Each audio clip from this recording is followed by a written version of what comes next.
In this video, I'm going to show you how to download Canva presentation as PowerPoint presentation. So let's get started. First, open your presentation in Canva or create a new one. Click here, create a new design and click presentation. I'm gonna use my presentation here.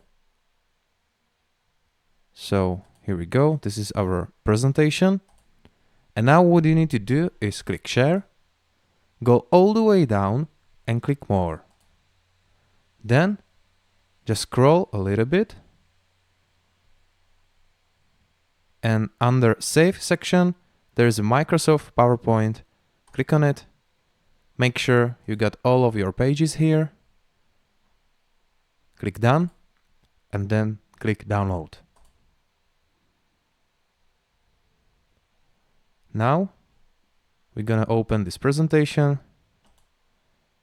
And here we go. This is your presentation in PowerPoint. And this is how can you do it, guys. Thank you for watching. If this video is helpful, please hit the like button. And if you want to support this channel, subscribe to the channel. And see you later. Bye bye.